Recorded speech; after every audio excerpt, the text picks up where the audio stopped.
So if I'm putting $1,000 a month into my stock portfolio, in your opinion, would that $1,000 a month be better off, buying some life insurance like you're talking about? It's a great question. So the first, I would ask a question behind that. Okay. I would say, what is your ultimate objective that you're trying to accomplish? Because here's what we would say is in most cases, people putting money directly into a stock portfolio Yeah. is a money trap. Okay. And why do I say that? Because we have to remember how are we keeping score? If we're trying to get financial freedom, we're saying, I want more passive income than I have monthly expenses. Mhm. And I would say, okay, I'm putting $1,000 a month in the stock portfolio. And let's say the stocks are going really well. They're going up and to the right. Mhm. Am I creating any passive income from that today? Hey there, and welcome to Money and You. I'm Michelle Perkins, your host. My search for more fulfilling work led me to career and business coaching, where I stumbled upon a game-changing discovery. Money issues often start with our mindset and habits. You see, our relationship with money is the key to overcoming those frustrating financial obstacles. As an entrepreneur, coach, and problem solver, I'm passionate about helping you create a great relationship with money. Because, turns out, that's the foundation for a limit-free life. Each week on Money and You, I speak with amazing guests about all things money, mindset, practical tips, and everything in between. We're here to give you new insights, education, and empowerment so money can be one of your favorite relationships. So join us for some lively conversations and let's transform your financial life together. Hello, hello, and welcome to another episode of the Money and You Show. I'm Michelle Perkins, your host, and we are broadcasting along with ubngo.com. And thank you, UBN, for your help.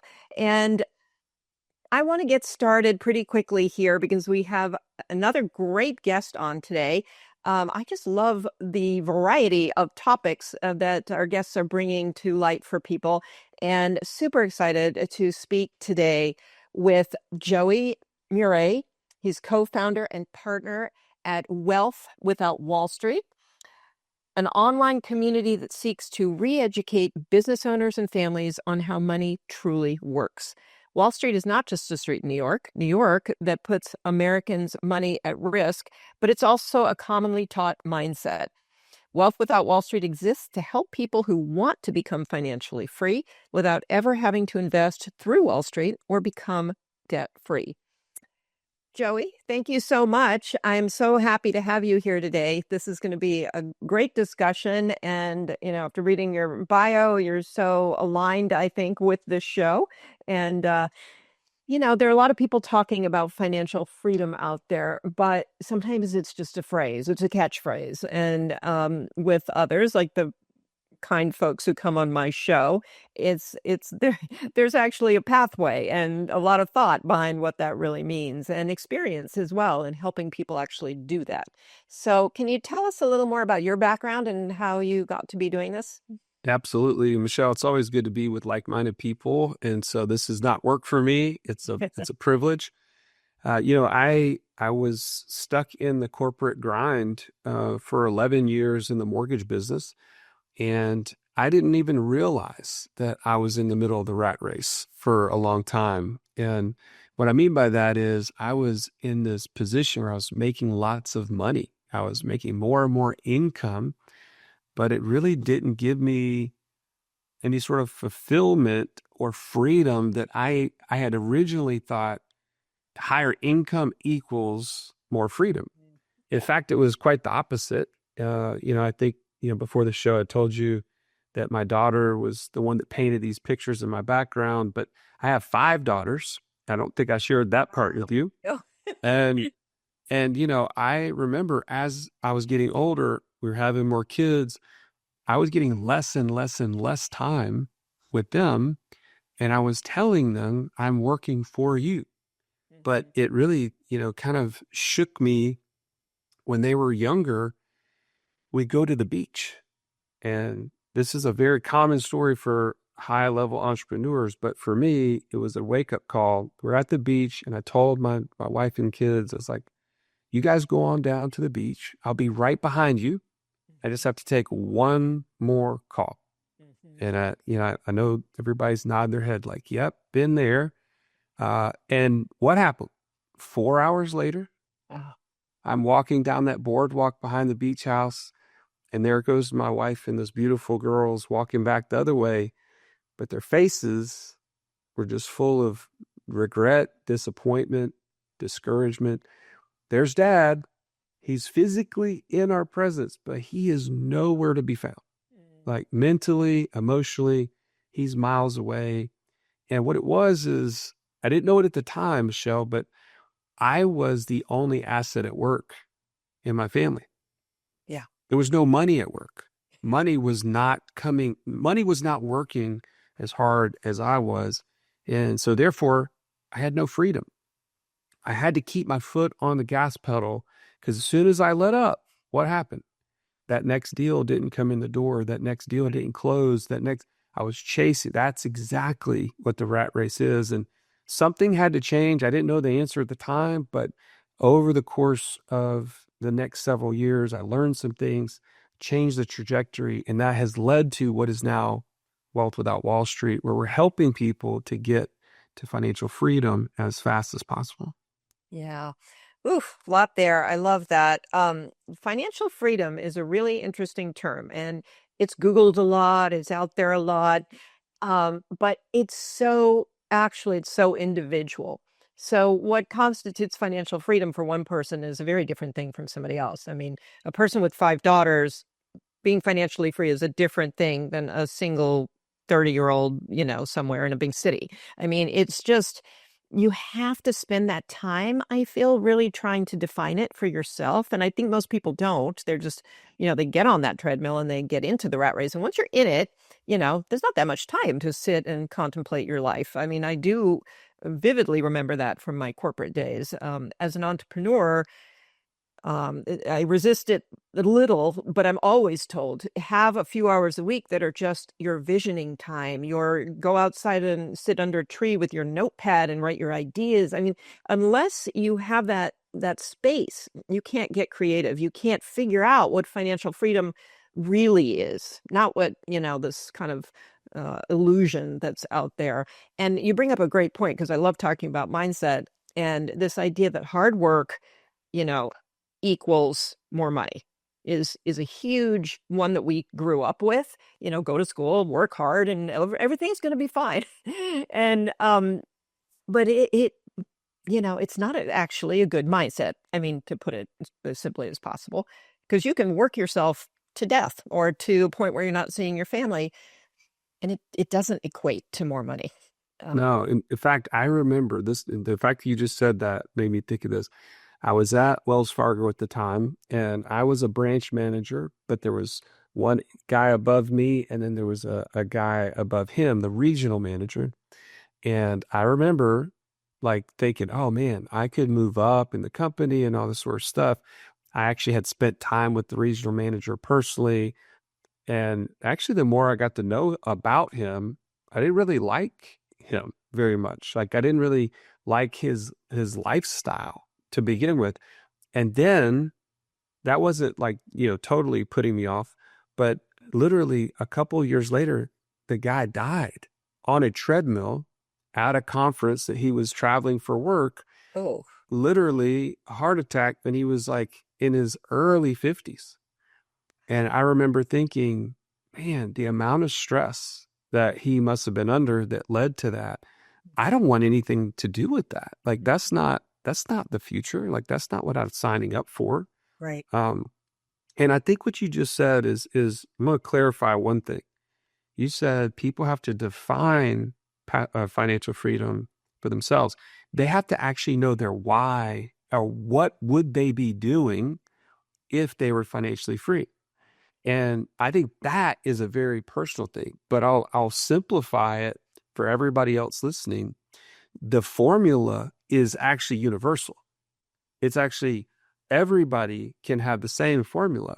And that is, when your passive income exceeds your monthly expenses, you're financially free. I didn't come up with that. That's a Robert Kiyosaki. That's probably somebody before Robert Kiyosaki. But when you have more money coming in that you're not working for than your monthly expenses, you then get to pull up. I'm just sitting here looking at my phone.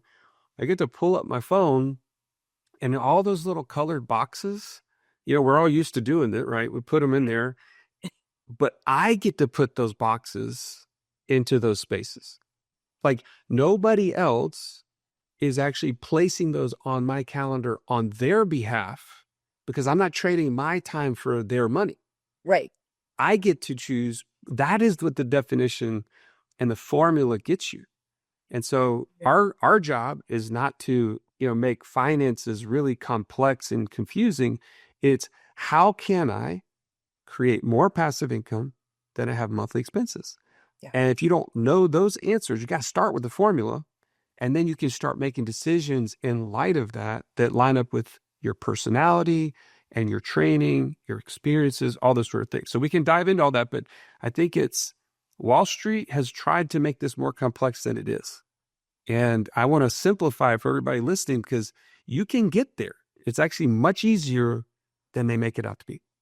Yeah, that is a great share, actually.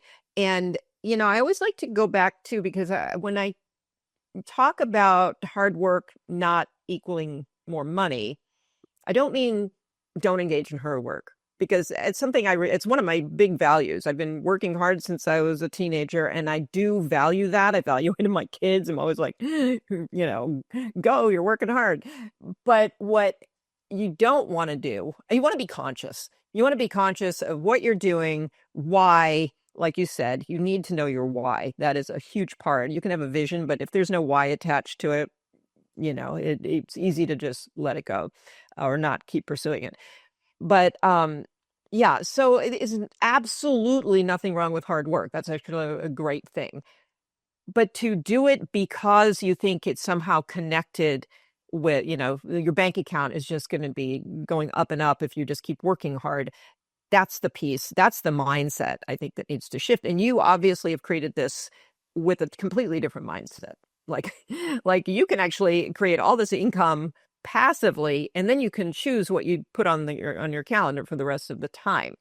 So how did you actually go from, being working in the mortgage industry to getting here? Oh, great question. It really, I told you about these kind of experiences that we're building in the background. Like, okay, one, this stinks to not be present with my family. Two, people ahead of me are dying early, at an early age because of stress and all this kind of stuff. And there was even more things, that I could get into, but I didn't know the answer at the time. And then I read a book in 2009 that totally shifted the way that I thought. I went from this, hey, Wall Street is the answer and I can just put money there blindly and hope for the best. And, retirement is the answer. And like eventually I could defer my life and then eventually I'll have freedom of my time.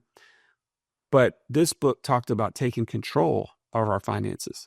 It talked about becoming an investor ourselves, putting money into our control instead of abdicating it to an advisor, somebody else who had more, things behind their name that said that they're smarter than me and that they could, quote unquote, manage my money better than I could. All those things became like, wait a minute, why would I keep doing that? Like, I need to be the one in charge. I need to be, if someone ever said, man, you need to really consider your health, there's never an option to say, well, I just don't really know that much about health. And I'm just not that good at, knowing how to work out. And it's like, I can't abdicate that to somebody else. I can't say, hey, Michelle, could you just take care of, working out for me and eating right and all that? This doesn't happen. Well, I could get a trainer to help me, right, but I'm still the one that is responsible. I'm still the steward. I like to use the word steward. I'm the steward of my body. I'm the steward of my time. I'm the steward of the resources God has given me. And money is something I have to be the one to take control of. And so anyways, that started me on a whole path. And I started implementing the things from the book. 4 years later, I was like, this is making a dramatic difference for my family. And I got really passionate. I was like, I need to go teach people this. Like, I need to get out of this career that I really loved at the time. To be honest, I really enjoyed it. Right. But I need to go and do something that's going to make a bigger impact in the world. And that was before I even knew what a podcast was. So it's super cool to see now, impacting thousands and thousands of people later. This was definitely the right step for me. Yeah. Oh, so you have a podcast? Is that what I'm hearing? Yeah, Wealth Without Wall Street. We started our podcast in 2017, so Wow. almost 600 episodes, I think, at this point. Oh, fantastic. Okay. Okay, that's great for people to know, and I'll put that in the show notes. But so what was like a first step? Yeah, so the first step in this book, by the way, the book's called Become Your Own Banker by Nelson Nash. If Okay. you've never read it, highly recommend it. Nelson actually it was from Birmingham, Alabama, which is where I live. Oh. And it just happened that I read this book, and then he was here locally. We got to spend almost a decade being personally mentored by him. And I say we, me and my business partner, Russ, would go to lunch with him and go to conferences with him and stuff like that. So he was an amazing, amazing man, poured into us. And so one of the first things he talks about in the book is really thinking like a bank. You have to start capitalizing your life like a bank. And how do banks make money? Well, they make money off of deposits that they then go and lend to other people. They pay you for the use of your money, and they make the spread, right? But then it begged the question, well, what does a bank do with their money? Right? The money that they profit, and most everybody knows they buy real estate, because they always have these big, beautiful buildings and marble, floors and all this sort of stuff. But the thing that most people don't know that he points out in the book is that they put almost double what they have in real estate into cash value life insurance. Oh. And I thought, I've always been told that's a bad thing, right? Like, nobody puts money in life insurance. That's dumb. In fact, I even went to the people at Wells Fargo Bank and I said, hey, I'm reading about this book. This guy claims life insurance is like a good vehicle to store capital. And every one of these are executives at the bank that I worked at. They're always like, oh no, that's dumb. Nobody puts money in life insurance. And I pulled up, this is no joke, Michelle. I pull up the balance sheet of Wells Fargo Bank, and on line 41, they have $19.3 billion in cash value life insurance. Wow. Okay. And they only had $12 billion in real estate, to give you context. Wow. So almost double what they had in real estate, they had in cash value life insurance. And the people that were in the bank that I was talking to and interviewed about this idea were all insured by the bank. Huh. So they're sitting there saying this is a bad idea, and their employer is actually doing it. And so anyways, long story, I started following the blueprint, putting capital into these policies, growing cash value. And now all of a sudden, I didn't know what to do with it. I'm just going to be honest with you. I had no idea. I'm like, well, at least it's growing. It's tax-free. It's all these benefits. But I was like, now what? Like, I got to do something with this. And it's just started just stacking up all this cash. And that's really what led us to the podcast and creating, because we're like, we got to interview people who know what to do with money, like passive income. How do we create it? How do we know what sort of investor we are? Like, what sort of opportunity, how could we get exposed to as many ideas as possible? We just started interviewing people, and that has led one thing to another. That is created now. We went from reporting to the world in 2020 that we only had $2,500 a month in passive income to over $50,000 a month now. Wow. And it's because of all the things we've learned in that span in between. That is amazing. Okay. Very, very cool. Um, okay. So maybe can you give us a little short explanation, if there is a possible way to do that, on the cash value life insurance? Like if somebody's listening, I don't know what that is, I don't know how to do it. Um, Yeah, I'll tell you this. It's not a short conversation, yeah. especially if you have people that want to get into like the really intricate details. But I'll tell you, think about it this way. It is a replacement of your savings vehicle. Okay. Because most people think savings accounts and that's where you store cash until you go use it for an investment or you go use it for like paying off a liability or something like that. Right. Right. Well, the things people know about savings accounts are what?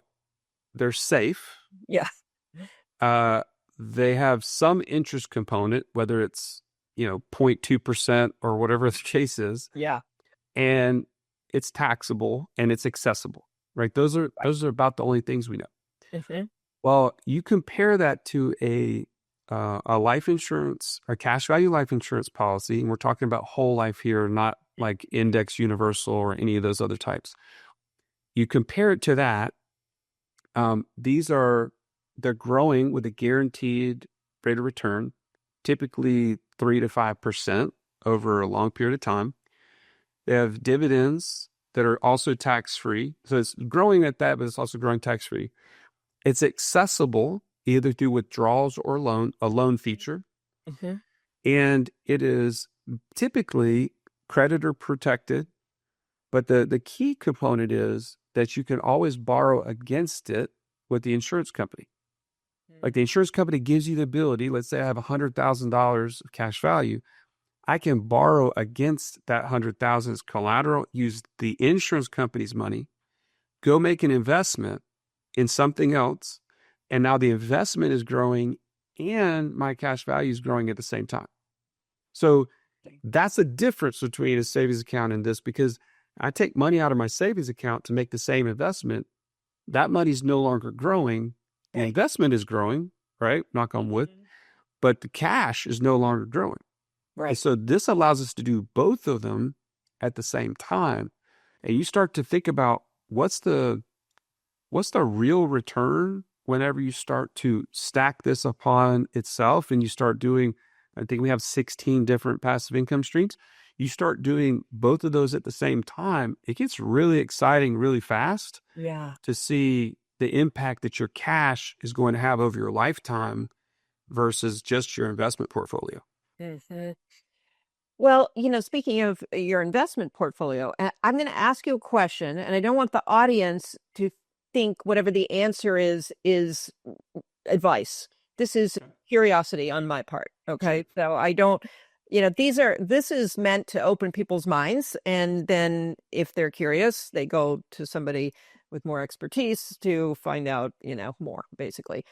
So if I'm putting $1,000 a month into my stock portfolio, in your opinion, would that $1,000 a month be better off, buying some life insurance like you're talking about? It's a great question. So the first, I would ask the question behind that. Okay. I would say, what is your ultimate objective that you're trying to accomplish?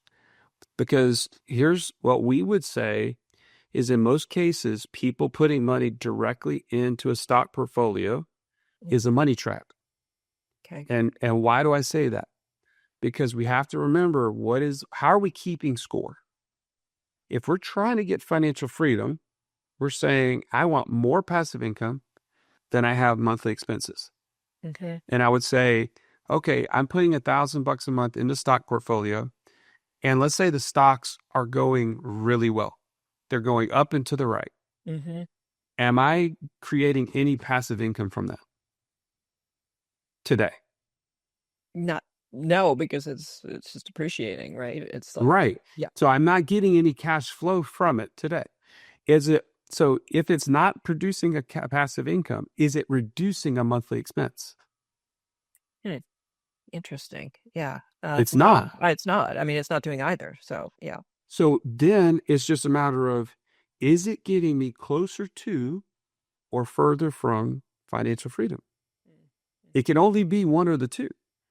And here's the thing about it. You think about it. If the money is if the portfolio is going up and to the right, do I ever want to stop and take that money out or have it coming back towards me? Yeah. Answer, like psychologically, No. Yeah. no. I've got FOMO, right? Yeah. Right. I don't want to lose out. Right. But what if it's going down? Do I want to take money out at that time? Psychologically, no. I don't want to realize those losses. Right. Right. So we call it a money trap for that psychological purpose. Yeah. If it's growing or if it's losing, I'm just kind of stuck. Versus if I put the 1,000, this is just to answer the original question. Yeah. If I put the 1,000 into the cash value life insurance, it's growing cash value every single month that I can leverage into an asset that produces a passive income towards me that will create passive income, which will then get me closer to financial freedom. So it's not the life insurance is not a replacement investment. Yeah. It's a savings vehicle that then I use to create passive income. The investment account or the portfolio is an investment. It's just, does it actually help me get to financial freedom? And I would argue in most cases, no. I love that answer. And I also am realizing another mindset that comes up for people, which comes up for me because my dad always would talk about, you want to play the long game. You want to make sure that you're saving for some distant future point. Yeah. So my dad was always, growing up, and I liked this advice, and because it applies to many things, not just money. But, you are always focusing on the long game, the future. So there's this idea that everything you're doing now isn't about cash flow today. It's about someday when you retire, if you want to retire, that everything happens at that point, at that juncture. What you do today will allow you to suddenly live some life post-retirement. And I really love what you're saying because it's a different mindset. It's, it is a very interesting way to look at it. Well, I don't want to be in any way opposed to what your dad's advice is, because I don't want to ruffle any feathers. But I'll tell you, I completely it's old advice too. It worked for him back. Right. I mean, he would be 95, so this is coming from a different era. Well, but I mean, here's the thing. Even just the concept of retirement, it tells us that we are meant at some stage in our life to be taken out of service. Yeah. Yeah. I don't believe that at all. I mean, just inherently, Michelle has value to bring to this world, right? I have value to bring to this world, no matter what the age is or whatever.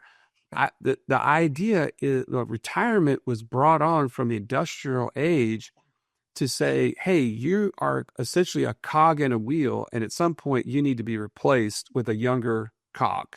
Yeah. And that is a lie. I mean, you have much more value than what you do, but you can always bring value to this world.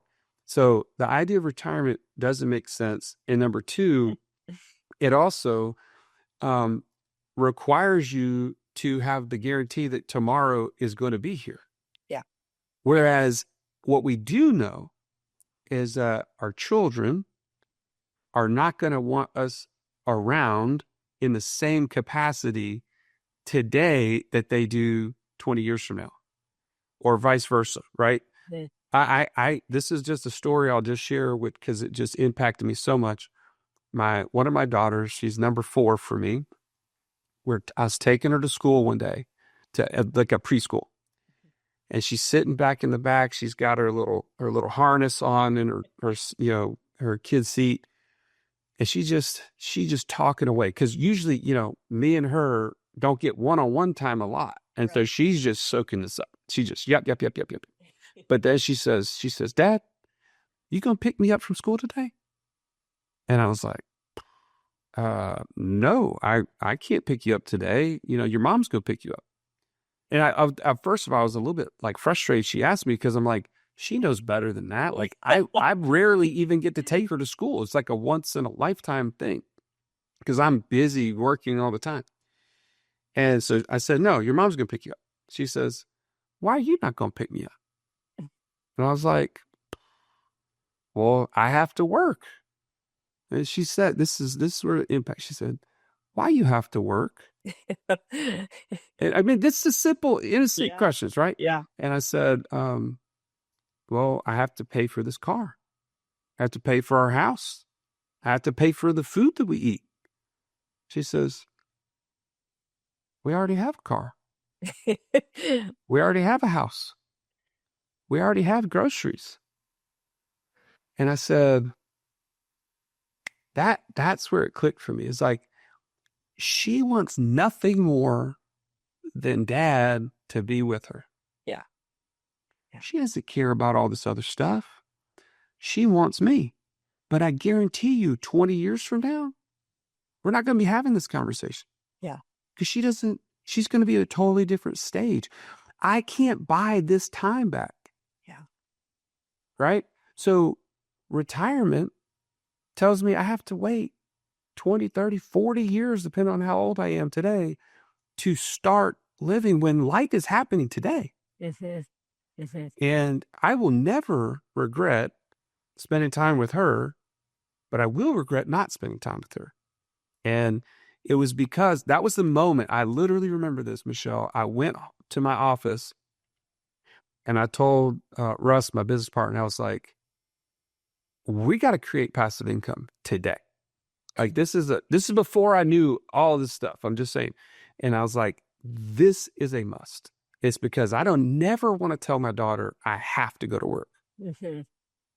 Right. So I don't know. I'm just sharing these things because these are really impactful for me. Well, and this is how people start to understand their relationship with money. When you're saying, I have to do this, as it's something you don't want to do, but you've got to do it, you're trapped. That's when we start, honestly, that's when we should start just asking ourselves questions. It's as simple as that. It's like, I always try to equate money relationships with other relationships. So if you're saying, oh my gosh, I have to see my boyfriend tonight, I wish I could be with my girlfriends, but I have to do this. I mean, you have to spend a minute thinking about why do you feel that way? Why are you using those words? And where is this going? I mean, is it just is this a habit that's going to continue for 20 more years? I mean, so it's interesting. I think if we think of it that way, because people tend to want to run away from, I mean, you could have done that too. You could have been like, I don't want to think about this. I'm just going to shut this down right now, what I have to do. And I feel like we don't we don't get introspective or whatever and give this thought like you did. And it changed your life thinking about that. And that's really, we should be open to these transitions. And, in my dad's day, to go back to that, there weren't a lot of options at least within the, paradigm of how he thought. And so you did what was prescribed. And now we live in a world where we do have options. You're, educating people around those. And we should stop and ask ourselves, could this be better? Could this be a way out? I have actually a question for you in light of that, Michelle.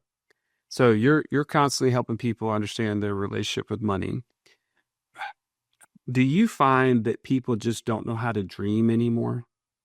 That's a great question. I find that in many areas. I found it a lot with people, high-level executives who wanted to transition or were forced into a transition. And you would ask them, I mean, since the time I started coaching, the question, what do you want, is literally the hardest question for people to answer. I mean, yeah. We found the same thing. When we've talked people through a passive income operating system, one of the first things is, what would you do if you were financially free today? Very few people can even think about, like, they can't even imagine what that would be like. And I will just tell you, that is one of the first things. We talked about having your why. Your why starts with, a lot of times, just thinking, what am I passionate about? What would I be doing if I didn't have somebody else's schedule outlining for me what I had to do every week? Yeah. And so it's just amazing to me, if you can stop and dream a little bit, give yourself the license. Like when you were 4 or 5, you could dream all day long. Yeah. Today, go back to that. What could I be doing? And that may be like the spark that ignites, like, I got to do something different with my money, because I'm not going to change just for change's sake. I got to change to accomplish whatever I was. And I think of it as impact. Yeah. What impact can I have? And it's going to, maybe be uncomfortable. Like I left a career making over $300,000 a year to go start from scratch. Right. And it was because I was anchored in this idea that this is going to be more impactful for people than just helping them with a mortgage transaction. Yeah. Right. That was good. This is better. I love that you're talking about this. It is so important to think about this. And what I find too, and I'll ask you if you find this, is when people do start dreaming, they honestly dream pretty small. Like you think everybody's like, I'm going to make $1 billion. No. And the $1 billion thing is ridiculous to me, because like if you actually costed out what you want and then you put numbers to it, oftentimes it's not even $1 million, let alone $1 billion. But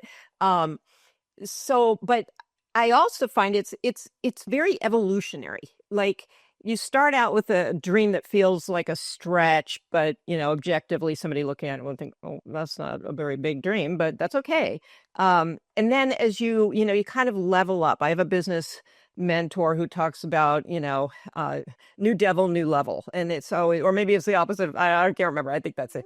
But it's always that way. And I think once you start exercising that dreaming muscle, you start doing it better. I actually had something came to me yesterday. It's an idea for myself. And I'm like, whoa, that's like bigger thinking than I'm used to. And I'm trained in this. I try really hard to think, to do vision and revision. But you get to points where suddenly you realize you've been thinking too small. And probably when you started this, I don't know what you were doing when you started the passive income thing, but I don't know if you were thinking of completely replacing, income, high levels of income or not. And maybe, I don't know. Well, to be honest, my exposure to what was out there was growing. And so I was starting to get more and more confidence that was possible. But it was a long way off. I can assure you. Yeah. But I think, to your point, and I don't want to like totally get off track, but I will say that's why we have coaches in our lives, like you, with helping people understand their money. Some people are just at a plateau, and if they don't have that outside, source, that outside objective person who has a different perspective, like I need to stand on someone's shoulders to be able to see what they see. And so anyways, I think it's super valuable what you're doing as a result. The same thing is true with like our passive income operating system coaches. They're helping people to see what's possible, because sometimes they just don't quite see it. I liken it to being in a tunnel. You can look at one, if you're at one end and you look out the other, you can see like this little bit of light. Yeah. But as you start taking steps towards it, what happens? The light becomes bigger, because the end of the tunnel becomes closer, and all of a sudden it was always there. It's not like there's new information or new, things. The actual end result was always there. You just didn't have the right perspective to see it. Yeah. And so you take these steps, you start putting these things into action. I mean, I'm very open, honest about my process. I just started putting money into these policies to learn, like to have money at my access. I didn't know what to do with it. Yeah. I didn't know it was going to lead to $50,000 a month in passive income. I didn't know it was going to lead to a podcast. I didn't know any of that. Yeah. But I just took a step, the next right step that makes sense. Mm-hmm. And so anyways, I love that term. This is fantastic. I hate that we're out of time, but we are. Actually went a little long, but tell people how to contact you, learn more. I mean, this is a topic I can't think of really many people who don't want to learn about passive income. And it's not something we're taught about. And you might see somebody doing it, but so this is fantastic that you're actually helping people to accomplish this. Well, we're excited to help. The person who's motivated to do this and take action, they just need a system and then they need training, right? They need system, they need training. And so we're happy to help people with that process. If you go to wealthwithoutwallstreet.com/money in you, wealthwithoutwallstreet.com/money in you, you can take a free quiz. There's a couple of free resources. All my contact info's on there. I just love when people reach out to me and tell me, hey, I heard you and Michelle talking on Money and You. Just let me know that to give me some context, and our team will be thrilled to work with you. Thank you so much. Thank you for that offer. And I really want to say, if you loved this podcast with Joey, we also, when you contacted me, I remembered the website, The Wealth Without Wall Street, and realized that we had your partner, Russ Morgan, on a while ago, actually. So I'll put in the show notes his show, and between the two of you, the audience can learn a little bit more as well. But well, please let me know that mine was better than his. We're always competing, and so I appreciate. I think you did a great job talking about some mindset things that I love talking about. So I think you'll actually get a pretty different show for both of you. So this is great.